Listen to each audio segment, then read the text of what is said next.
Welcome everybody to the first ever episode of the Dudecast, the podcast produced by the Patch Dudes, also known as the podcast that literally nobody asked for. My name is Or, that's my co-host Philip the Office Plant, and now, let's get the show on the road. For those of you who don't know me, my name is Or Segev. I am the co-founder of Patch Dudes, along with my better and smarter half. We are on a mission to make the best and biggest residential drywall company in Canada. That is a big claim. Currently, we operate out of Toronto, Ontario, and this is the podcast to take you guys along. So, if you guys learn anything along the way, everybody wins. Win, win, win, as I like to call. Now, I know what some of you are thinking. Really? Another podcast? Do we really need another guy to talk on the internet about business? And honestly, the answer is probably no. But listen, being an entrepreneur, being a business owner, especially in the trades, can be a pretty lonely place, you know. A lot of people have that old school mentality that they don't want to share what they're going through. They don't want to share their trade secret and how they got there, how their life are changing, the highs and the lows. So the intention of this podcast is not only to try to professionalize this industry, but to share what I'm going through as the CEO of a growing company, specifically in the drywall industry, but also share the things that I've learned throughout the years. I am a business nerd. I consume a ton of content, and I implement it pretty fast. So when I say I can share my experience, the goal is to be able to tell you guys what worked for us, what worked for some other people that we'll have on this podcast, and hopefully you guys can pick a little tiny golden nugget and take it from there, implement it in your own business. So with that being said, let's get into a little bit of history. This episode obviously is the first one. So what we're going to do is talk a little bit of what we're going to be doing, who am I, what my history is with our business Patch Dudes. And then in the next episode, we'll start getting into some much more business-specific things, such as how to start a business, how to market a trade business, how to do sales, how do you do production management. We'll get some cool local guests here on the podcast and whatnot. So, the first burning question, who am I? Other than a guy that sounds and looks funny. My name is Or Segev. I moved to Canada when I was 12. When I was 15, I started accidentally painting homes. My dad said, you can either work in McDonald's or you can go put up an ad on the mailbox to see if somebody will let you paint their house, because I just painted my parents' house the summer before. After I worked in McDonald's for about 2 months, I realized I don't like smelling like grease and fries, and if I would continue eating the free food, I would get very fat. So very quickly I printed out a ad, put it up online, and said, I'll paint your home for a ridiculously low price. Got some calls, started my first job with a buddy of mine. It went absolutely terrible. We made all the mistakes that we could have made. But miraculously, the very generous client, I think her name was Celine, it's a long time ago, she agreed to pay us. And just like that, I said, holy crap, I made $15 an hour. This is a time that minimum wage was about $8 an hour. So I kind of fell in love with painting back then, with being a business owner. The guy that was working with me, after 2 jobs, he had enough. He was even more allergic to manual labor than I am, and he went his separate way, and I kept going.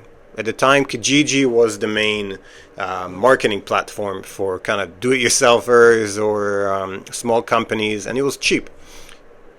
Combine the fact that I found this guy that sells robots that refresh your ads on Kijiji every time, I thought I was the smartest guy in the world. Started getting some traction, started doing some more jobs, went on YouTube, taught myself how to paint, and next thing you know, I have my own painting company. On Budget Painting was born. I kept painting until I finished high school. At the time I went into York University, I did a double degree in finance and economics while maintaining my side hustle of painting business the entire time. Now I know what you're thinking, super impressive, this guy must be super smart, doing finance and economics and having a side hustle. Well, I thought that too at the time. Pretty quick I realized that I'm not the smartest guy in the room. Also, I've realized I don't really like finance. I don't like economics. The older I got, the more I got to know myself and realized that I don't pay attention to details. That's why I'm not even going to edit this video. My talented better half will, because she pays attention to details. We'll get to that in later episodes. So once I realized that, I kind of just coasted through university. I was a pretty average student. I think I had like a B average or something like that. And graduated. I don't really know how, but I graduated. And right after university, I got hired by a local fast food chain that grew to be the biggest Mexican fast food chain in Canada, called Bar Burrito. And after that, another company called MTY. So essentially, I got thrown into managing construction projects for fast food restaurants. And next thing you know, I am Googling, how do I pull a building permit for restaurants? That was my first corporate experience. After spending a year at Bar Burrito, I had the pleasure of being recruited to a company called MTY, where I was managing anything from 30 to 50 build-outs at a time. Each build-out was about $250,000 up to $1 million. To build, for example, a restaurant like a Swiss Chalet cost about $750,000 at the time. So definitely kept my hands full. Throughout this entire time of working corporate life and realizing that I hate every second of corporate and that I'm pretty much unemployable because I have an issue with authority, I basically decided, you know what? My side hustle painting company, On Budget Painting, is growing. I got a crew that I sub out all the work. On weekends and evening, I used to do all the quotes. And then I said, it's 2019. I've been doing corporate for 2-3 years. I hate every second of it. It's time to go full-time into the painting business. I gave my 2 weeks notice, probably before they were going to fire me anyway. So I saved my face. And then I said, let's do it. And then, I don't know if you guys are familiar with history, around the 2019, this little bug called COVID came about. We freaked out because I just quit my job.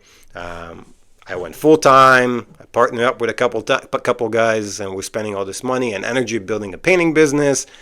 And, oh my God, we're going to be locked out.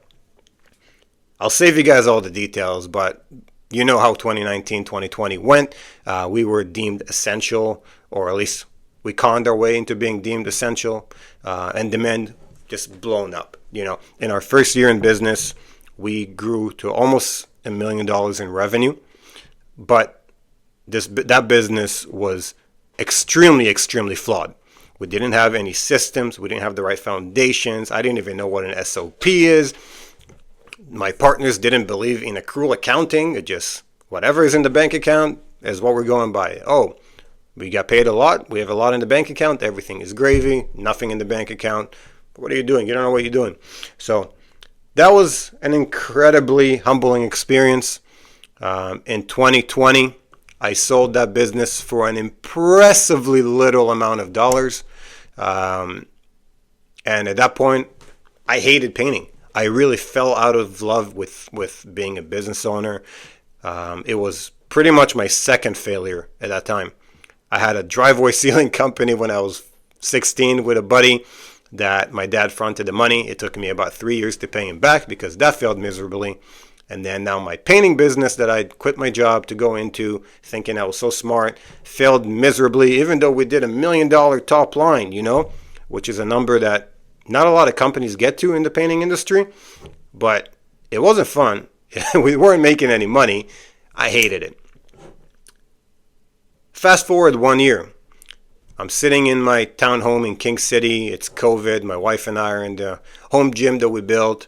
And I'm thinking, what's my next step? The sale of my shares is finalized. We're about to embark on a new chapter of our life, a paint-free chapter, which I was very excited for. Like I said, my wife, Mika, she is my co-founder of the business. And then one day I had the idea, what if I can combine the quick service business model of appliance repair, garage door repairs, something like that's technician based, HVAC, plumbing, where they go and do multiple service calls every day for a small ticket item but high volume, and the cash flow is instantaneous.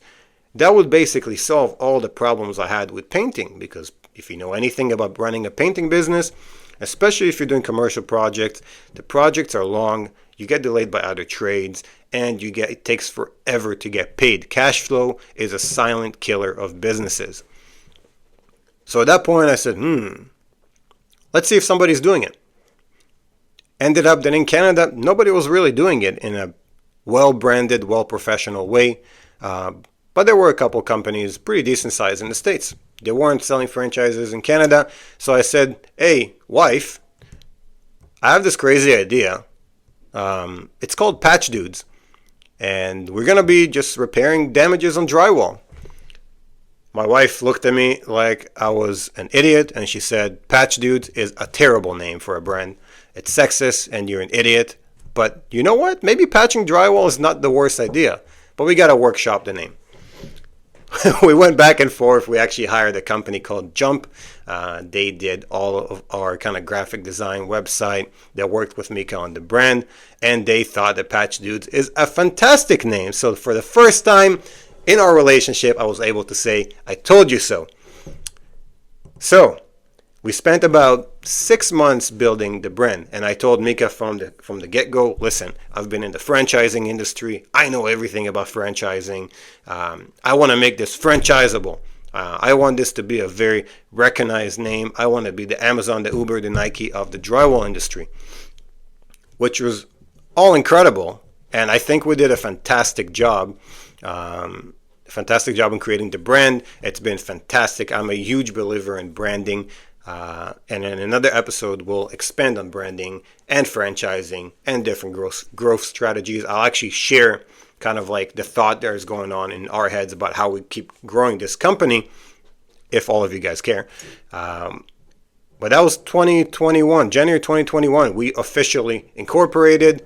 We got a van, the little Nissan van that we still have, the NV200, fantastic vehicle. And another episode, I'll talk about fleet management and having company vehicles. But I was so super happy. I was like a pig in a bunch of shit, just smiling ear to ear, excited to embark on a new project. If you know me, I love projects. I love getting businesses up and running, and then the actual execution is not my favorite. But I was very excited. We got the van, and the original idea was just supposed to be me doing the work, going to do 3-4 repairs a day. When I talk about drywall repairs, we're talking about anything from a fist-size hole up to 1 sheet of drywall. That's what we call the quick repairs. That's stuff that our guys can get in between 2 hours to a full day and repair everything. Bob's our uncle. While Mika would be in the back end doing the financials, and maybe helping me to answer phones or whatnot. After about 2 months of marketing, we realized that the demand for drywall repairs was very, very small at the time, because honestly, it's a very niche market, and we basically had to educate the marketplace that the service existed. Even me as a painter of many times, I was always terrified of anything bigger than like a screw hole to fix. All the painters I ever hired, if they had to retape a crack or they had to fix a hole the size of a fist, they always kind of lost their shit, and excuse my French. And they always panicked, and they're telling homeowners, oh, you got to bring a drywaller. And drywall companies tell homeowners, we don't come for one fist-sized hole. What are you, crazy? It's going to be very expensive. So we knew there was a niche, but we had to get that out to the market somehow. What had happened instead of the demand for drywall repairs, we started getting a ton of calls for popcorn ceiling removal, which as a painter, I was terrified of as well, because it's very messy, it's very dirty. But then I remembered, there was a guy, my drywall mentor, his name was Joe. He had a company. I believe they're no longer in service. Fantastic guy, young guy like myself at the time. This was before all the gray hair. And he taught me how to do stucco removal. He showed me all the new machines, the dustless sanders, how to use the big skim coats, how to spray on mud to make it as least dirty as possible and as systematic as possible. And at that point, I realized, wow, drywall is very, very, very systematic. And if I create the right systems, I can teach a monkey how to do this. Not to call our guys monkeys, but it's pretty easy to teach this if you have the right systems and the right tools. So Joe became kind of my guiding light. He helped us put stucco removal systems in place, which is what we call our 43-step stucco removal system that we teach all of our guys and our clients absolutely love. So now we're into April 2021. No demand for repairs, lots of demands for stucco removal. I took a couple painters that I knew back in the day, and they started doing popcorn removal with me. So it was all of a sudden a 3-person crew. Okay, we keep going and going and going, and the demand keeps increasing.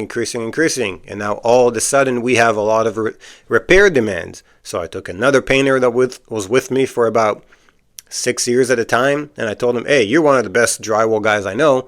How about you come do repairs and make way more money than you did as a painter? He said, sure, we'll try that. He's still with us. He earns more money than a lawyer. So yeah, it's worked out for him. At the end of the first year in business, when I say first year, we really operated for about 8 months.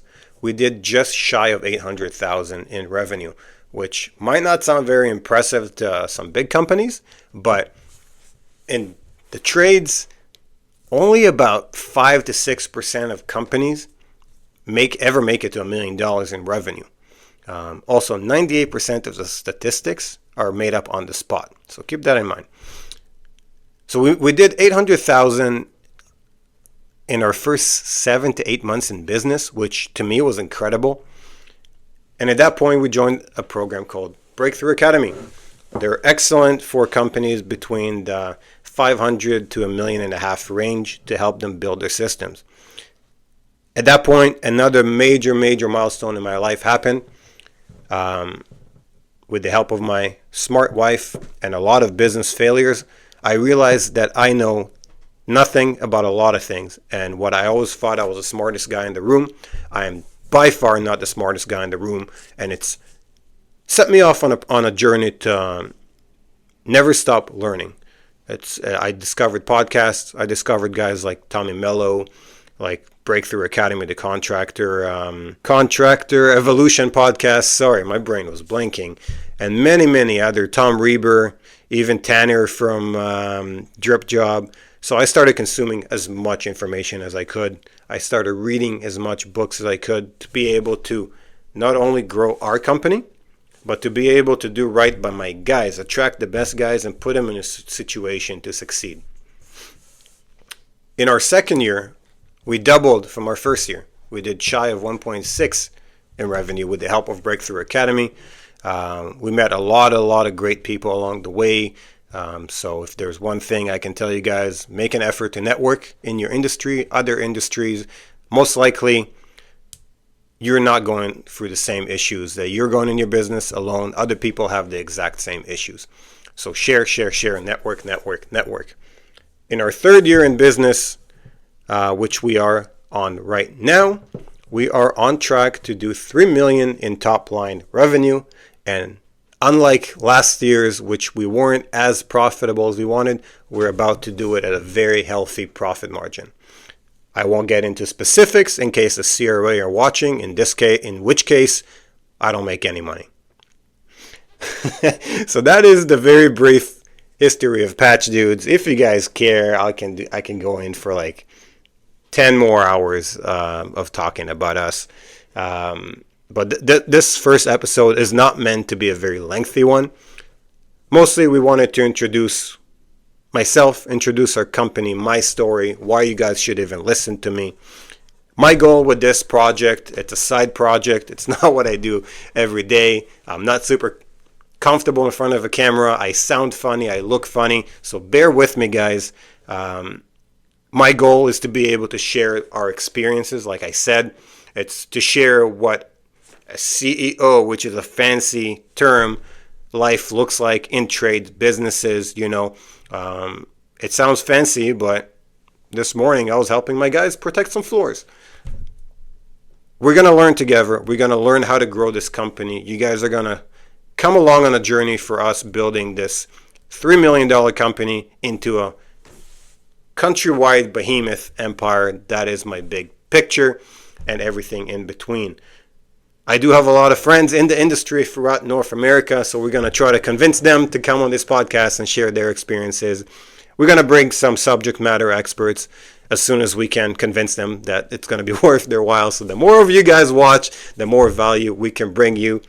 And a quick disclaimer, like I said, I am nobody and nothing, and I know nothing about everything. So don't take anything I say here as advice. Use it, at your own judgment. If you think I said something that can be helpful for your business, leave me a message. Leave us a comment. Share the podcast. Let us know what you want to hear. Thank you for bearing with me for this really, really dry 15-20 minutes. I hope I kept you guys entertained. The next episodes, we're going to talk about how to start a trade business, at least in Canada. It's very similar in the US. We're going to talk about the basic of setting up a corporation or versus different entities, how to do it, what's marketing, what's sales, how do you produce a job, what is a trade business. Stick tuned. If you like this, hit the thumbs up button. If you have anything to share or to add, leave a comment. And more importantly, click the subscribe button. It will help us, put our dog through college. No, I'm kidding. We don't make money off this. But it will definitely help us get the word out, get more engagement. Thank you for watching the Dudecast, the podcast by the Patch Dudes, also known as the podcast that nobody asked for. See you in episode 2.